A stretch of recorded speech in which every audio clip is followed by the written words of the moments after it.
जय श्री कृष्ण। कार्तिक मास में स्नान और पूजन की विधि। राजा पृथु ने कहा कि हे मुने, आपने कार्तिक और माघ स्नान का फल बतलाया है। अब उनमें किए जाने वाले स्नान की विधि और नियमों का भी वर्णन कीजिए। साथ ही उनके उद्यापन की विधि को भी ठीक से बतलाइए।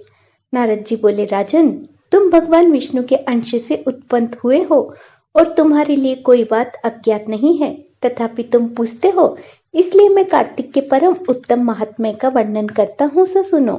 आश्विन मास की शुक्ल पक्ष में जो एकादशी होती है, उसी दिन आलस्य छोड़कर कार्तिक के उत्तम व्रतों का नियम ग्रहण करें। व्रत करने वाला पुरुष स्नान आदि नित्य कर्म करने के पश्चात भक्ति परायण एवं प्रसन्नचित होकर चंदन, फूल, तांबुल आदि से भगवान की पूजा सामग्री एकत्रित करके भगवान विष्णु अथवा शिव के मंदिर में जाए और वहां भगवान को पृथक पृथक पाक, अधैर्य आदि अर्पण करने के बाद स्तुति करे तथा पुनः नमस्कार करके गीत आदि मांगलिक उत्सव का प्रबंध करें। ताल, वेणु, मृदंग आदि बाजों के साथ भगवान के सामने नृत्य गान करने वाले लोगों को भी तांबुल आदि के द्वारा सत्कार करें। जो भगवान के मंदिर में गान करते हैं वे साक्षात विष्णु रूप है। कलयुग में किए हुए यज्ञ, दान, तप, भक्ति से युक्त होने पर ही जगत गुरु भगवान को संतोष देने वाले होते हैं। राजन, एक बार मैंने भगवान से पूछा कि हे देवेश्वर, आप कहाँ निवास करते हैं? तो वे मेरी भक्ति से संतुष्ट होकर बोले, नारद, न तो मैं वैकुंठ में निवास करता हूँ, न मैं योगियों के हृदय में। मेरे भक्त जहाँ मेरा गुण गाते हैं, मैं तो वहीं निवास करता हूँ।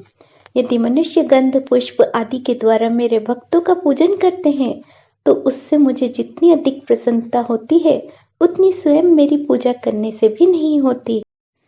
आगे नारद जी कहते हैं कि पूजा समाप्त होने के बाद भगवान से इस प्रकार प्रार्थना करें कि हे देवेश्वर देव, मेरे द्वारा किए गए आपके पूजन में जो मंत्र, विधि तथा भक्ति की न्यूनता हुई है, वह सब आपकी कृपा से पूर्ण हो जाए। तदंतर पद क्षीणा करके दंडवत प्रणाम करके पुनः भगवान से त्रुटियों के लिए क्षमा याचना करते हुए गायन आदि समाप्त करें। जो इस कार्तिक की रात्रि में भगवान विष्णु अथवा शिव की भली भांति पूजा करते हैं, वे मनुष्य पापहीन होकर अपने पूर्वजों के साथ श्री विष्णु के धाम में जाते हैं। नारद जी कहते हैं, जब 2 घड़ी रात बाकी रह जाए तब तिल, कुश, अक्षत, फूल, चंदन आदि लेकर पवित्रता पूर्वक जलाशय में तट पर जाए और मनुष्य का खुदवाया हुआ पोखरा हो अथवा कोई देव कुंड हो या नदी अथवा उसका कोई संगम हो, इसमें उत्तरोत्तर 10 गुने पुण्य की प्राप्ति होती है। यदि तीर्थ में स्नान करे तो उसका अनंत फल माना जाता है। तत्पश्चात भगवान विष्णु का स्मरण करके स्नान का संकल्प करने के पश्चात तीर्थ के आदि के देवताओं को क्रमशः अधैर्य आदि निवेदन करके श्री भगवान विष्णु को अधैर्य देते हुए इस प्रकार प्रार्थना करें कि हे भगवान विष्णु, आपको नमस्कार है। जल में शयन करने वाले श्री नारायण को नमस्कार है। ऋषिकेश, आपको नमस्कार है। यह अधैर्य ग्रहण कीजिए। हे जनार्दन, हे देवेश, लक्ष्मी सहित दामोदर, मैं आपकी प्रसन्नता के लिए कार्तिक में प्रातः स्नान करूंगा। हे देवेश्वर, आपका ध्यान करने में जल में स्नान करने को उद्यत हूँ। हे दामोदर, आपकी कृपा से मेरे पाप नष्ट हो जाए। उसके पश्चात राधा सहित भगवान श्री कृष्ण को अधैर्य देते हुए इस प्रकार प्रार्थना करें कि श्री राधा सहित भगवान श्री कृष्ण नित्य और नैमित्तिक कर्म रूप इस पाप नाशक कार्तिक स्नान के व्रत के निमित्त मेरा दिया हुआ यह अधैर्य स्वीकार करे। इसके बाद व्रत करने वाला पुरुष भागीरथी श्री विष्णु, शिव और सूर्य का स्मरण करके नाभि के बराबर जल में खड़ा होकर विधि पूर्वक स्नान करे। गृहस्थ पुरुष को तिल और आंवले का चूर्ण लगाकर स्नान करना चाहिए।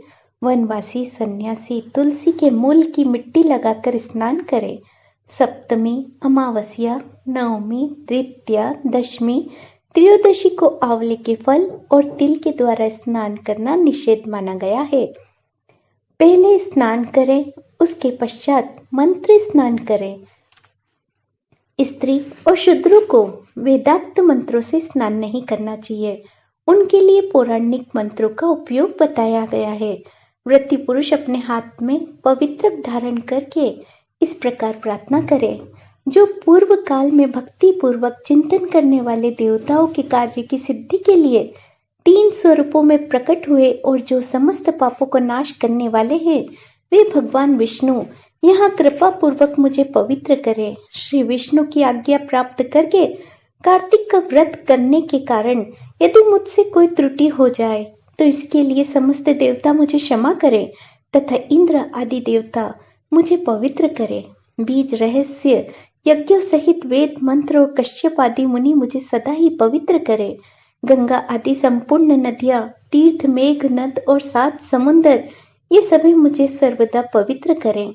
अदिति आदि पर्वत, यक्ष, सिद्ध, नाग, त्रिभुवन की औषधि और पर्वत भी मुझे पवित्र करें। स्नान के पश्चात विधि पूर्वक देवता, ऋषि, मनुष्य तथा पितरों को तर्पण करें। कार्तिक मास में पितृ तर्पण के समय जितने तिलों का उपयोग किया जाता है, उतने ही वर्षों तक पितर स्वर्ग लोक में निवास करते हैं। तदंतर जल से बाहर निकलकर व्रती मनुष्य पवित्र वस्त्र धारण करके है प्रातः कालोचित नित्य कर्म पूरा करके श्री हरि का पूजन करें। फिर भक्ति से भगवान में मन लगाकर तीर्थों और देवताओं का स्मरण करते हुए पुनः गंध, पुष्प, फल से युक्त अधैर्य का निवेदन करें और इस प्रकार कहे कि हे भगवान, मैं कार्तिक मास में स्नान का व्रत लेकर विधि पूर्वक स्नान कर चुका हूँ। मेरे दिए हुए इस अधैर्य को आप श्री राधा जी के साथ स्वीकार करें। इसके बाद वेद विद्या के पारंगत ब्राह्मणों को गंध, पुष्प और तांबूल के द्वारा भक्ति पूर्वक पूजन करें और बारंबार उनके चरणों में मस्तक झुकाएं। ब्राह्मण के दाहिने पैर में संपूर्ण तीर्थ, मुख में वेद और समस्त अंगों में देवता निवास करते हैं। अतः ब्राह्मण के पूजन करने से इन सब की पूजा हो जाती है। इसके पश्चात हरि प्रिया भगवान तुलसी की पूजा करें।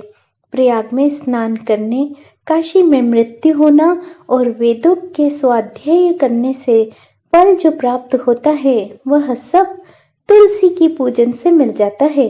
अतः एकाग्र चित्त होकर तुलसी जी की पदछिना करें, उन्हें नमस्कार करें और इस प्रकार उनसे प्रार्थना करें कि हरि प्रिया तुलसी देवी, पूर्व काल में देवताओं ने तुम्हें उत्पन्न किया और मुनीश्वरों ने तुम्हारी पूजा की।